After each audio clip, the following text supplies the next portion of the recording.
Drawing room की फजा उस वक्त किसी बारूद के ढेर की तरह थी, जहां जरा सी चंगारी एक बहुत बड़े धमाके का सबब बन सकती थी। बिलाल साहिब, जिन्होंने अरबाज को अपने सुगे बेटों की तरह पाला पूसा था, आज उनके चेहरे पर शिकस्त और गुस्से के मिले जले तासरातियां थे। वो मुसलसल सूफे पर पहलू बदल रहे थे। उनके जहन में वो तमाम ख्वाब करची करची हो चुके थे जो उन्होंने अपनी बेटी आयजा के लिए सजा रखे थे। बिलाल साहिब का गुस्सा इस बात पर था कि सादिया बेगम ने जिस तरह जायदाद की बंदर बांट की और जायदाद अरबाज की बीवी सोनिया के नाम लगवाई, वैसे ही वो चाहते थे कि आयजा का मुस्तकबल भी यहां महफूज हो जाए। उन्होंने सोनिया के मामों की तरफ देखते हुए बड़ी तलख आवाज में कहा कि हमें भी पहले यही गुमान था कि हम कोई गैर नहीं बल्कि एक ही खानदान है, मगर अफसोस कि हमारा ये गुमान आज बड़ी तरह टूट चुका है। बिलाल साहिब ने मजीद कहा कि हमने तो इस घर को अपना समझा था, मगर आप लोगों ने एक राह चलती लड़की को घर की बहू बनाकर साबित कर दिया कि आपको हमारी कोई परवाह नहीं है। दूसरी तरफ सैदिया बेगम, जो गुस्से में लाल पीली हो रही थी, उनका बस नहीं चल रहा था कि वो रमला को अभी इसी वक्त घर से धक्के देकर निकाल दें।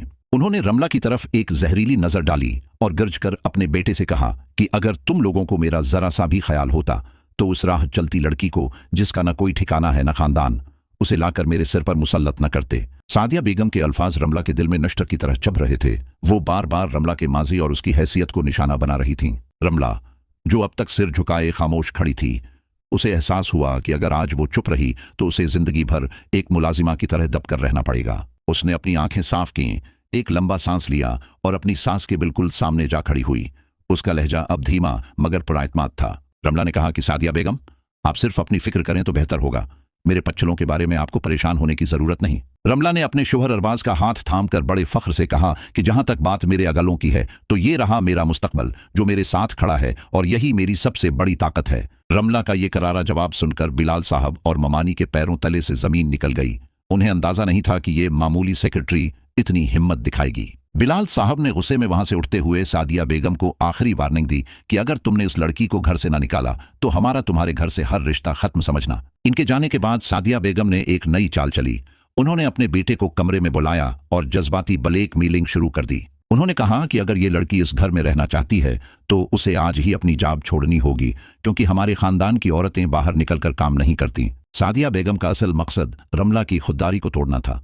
वो जानती थी कि रमला के लिए उसकी नौकरी उसकी पहचान है और वो उसे कभी नहीं छोड़ेगी। मगर रमला ने सबको हैरान कर दिया।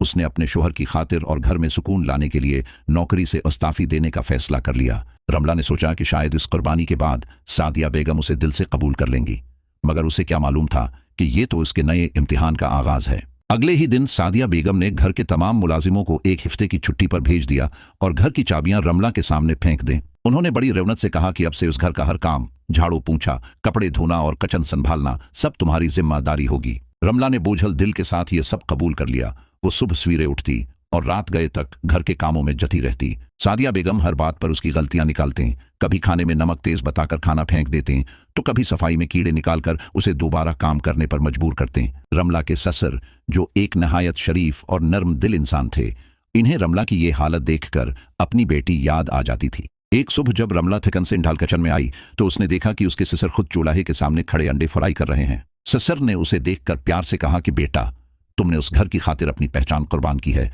तुम जाकर आराम करो। आज तुम्हारा ये बाप तुम्हारे लिए नाश्ता बनाएगा। रमला की आंखों में आंसू आ गए। उसे लगा कि उस बंजर घर में मोहब्बत का एक पौधा अब भी मौजूद है, मगर यह खुशी भी आर्जी थी। सादिया बेगम किचन में आ धमकें और अपने शोहर पर बरस पड़ें कि आप उस लड़की को बिगाड़ रहे हैं। ये सिर्फ जायदाद की भूखी है, उसे बहू का रतबा देने की जरूरत नहीं है। घर के अंदर एक अजीब सी खचड़ी पक रही थी, जहां ममानी और बिलाल साहब बाहर से मुसलसल सादिया बेगम को अकसा रहे थे। बिलाल साहिब को यह डर था कि अगर रमला उस घर में जम गई तो उनकी बेटी आयजा का क्या होगा और वो जायदाद से हमेशा के लिए महरूम रह जाएंगे। सादिया बेगम ने अब रमला को जहनी उजियत देने के लिए उसे पुराने कपड़े पहनने और फर्श पर बैठकर खाना खाने पर मजबूर करना शुरू कर दिया। रमला के शोहर अरबाज को जब उन मजालिम का पता चला तो उसका खून खोलने लगा। उसने अपनी मां से झगड़ा किया, मगर रमला ने उसे खामोश करा दिया। रमला ने कहा कि अरबाज, मैं अपनी इज्जत खुद बनाऊंगी, आप खामोश रहें, वरना आपकी मां को लगेगा कि मैं आपको उनके खिलाफ अकसा रही हूं। रमला की ये बर्दबारी और सब्र सादिया बेगम के लिए एक चैलेंज बन चुका था। वो जितना जुल्म करते, रमला इतना ही मुस्कुराकर सह लेती। सादिया बेगम ने एक रात घर में बड़ी दावत रखी और रमला को हुक्म दिया कि वो 20 लोगों का खाना अकेले तैयार करेगी। रमला ने सारी रात जागकर तरह तरह के पकवान बनाए, मगर जब मेहमान आए तो सादिया बेगम ने जानबूझकर खाने में मिर्चें तेज कर दें ताकि रमला की बेइज्जती हो सके।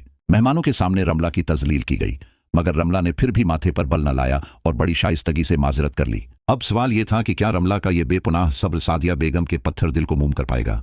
क्या बिलाल साहब की जायदाद पाने की हुर्स इस घर को हमेशा के लिए बर्बाद कर देगी, या फिर रमला कोई ऐसा कदम उठाएगी कि सादिया बेगम को अपनी गलती का एहसास हो जाए? ये दामे मोहब्बत अब एक ऐसी जंग में तब्दील हो चुका था जहां जीत सिर्फ उसी की होनी थी जिसके दिल में सच्ची मोहब्बत और खुलूस था। रमला को अब अपनी इज्जत नफ्स और अपने शोहर की मोहब्बत के दरमियान एक लकीर खींचनी थी, क्योंकि जुल्म सहना भी एक हद तक ही मुमकिन होता है। कहानी अब एक ऐसे मोड़ पर है जहां हर किरदार अपनी अना की भींट चढ़ रहा है।